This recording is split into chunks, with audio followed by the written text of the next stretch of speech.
Well, we are on to the final movie in the Pemini organisation set number 139 from Indicator, and that is Moments.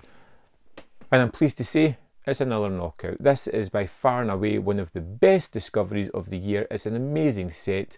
If you don't have it, buy it. Simple as I can put. And this movie is all about two characters. First of all, Peter. We meet at the start of this movie a man who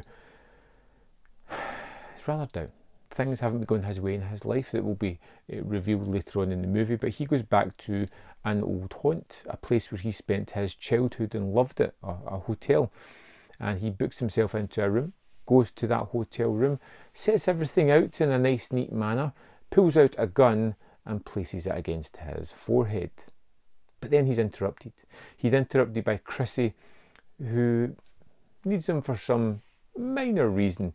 And it turns out that these two people are alone, staying in this hotel, and they start up a relationship, a friendship, as they start to communicate and relay their thoughts and where they are in their lives, and they become a little bit unguarded. They start to lower down the walls and the shields and allow themselves to express to each other. And there is a wonderful relationship between these characters. It's the charisma between the two actors that's really palpable on screen.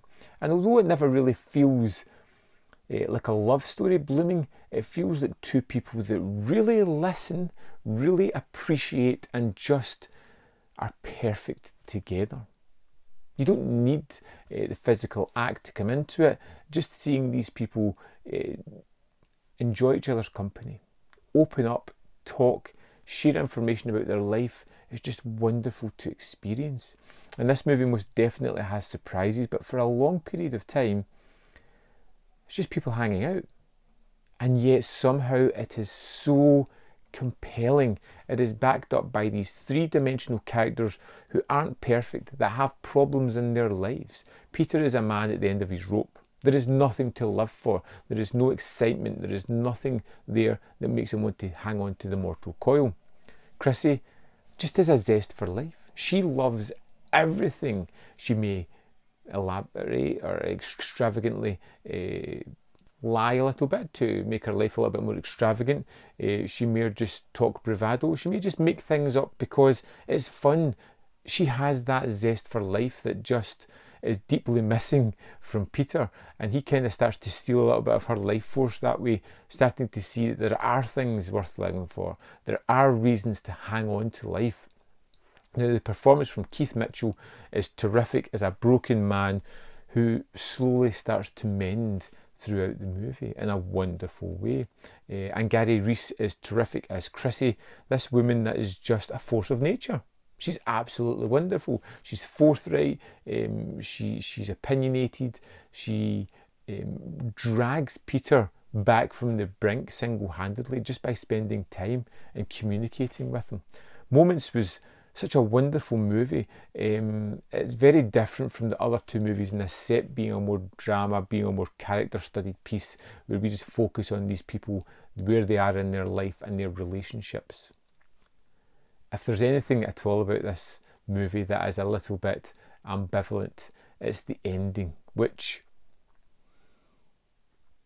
I'm unsure whether I like or not. And I like that fact that I'm not instantly on one or the other aspects of the ending. The ending is very deliberate and placed and lets you know everything about the rest of the movie. And I don't know whether I like it or not, which is, like I said, a great thing, because it's going to drag me back to the movie, knowing everything that I know and watching it play out again. I think it's a really well constructed movie yet again. I think the saddest thing about this box set is the filmmakers never really used it as a stepping stone into bigger things, because if they had made 20 movies the same caliber as these three, they would be renowned. These movies should be better known. Kudos to Indicator for bringing it out, for letting people see movies that nobody had heard of, and yet now it just shows how wonderful they are. As a film fan, as a boutique collector, this is something that comes along so rarely, something I'd never heard about, something that seemingly nobody had heard about, and it's three knockout movies. unbelievable, unbelievable. Highly, highly recommended. This set, this was another great knockout. I want to know your thoughts on this movie, particularly the ending. If we're going to discuss it, put a little spoiler tag so nobody else sees what's going on, because I want to have a chit chat with you about this. Remember, there's more content up here. You want to see more of my stuff, hit that like button, because I asked you to. Be great, I'd appreciate it. In the description box below there is a link to the membership program or Patreon, where you can really support the channel. I would appreciate even just looking at it, considering it. But keep watching, because that helps as well. Thanks for watching, and I'll see you next time on Man v Film.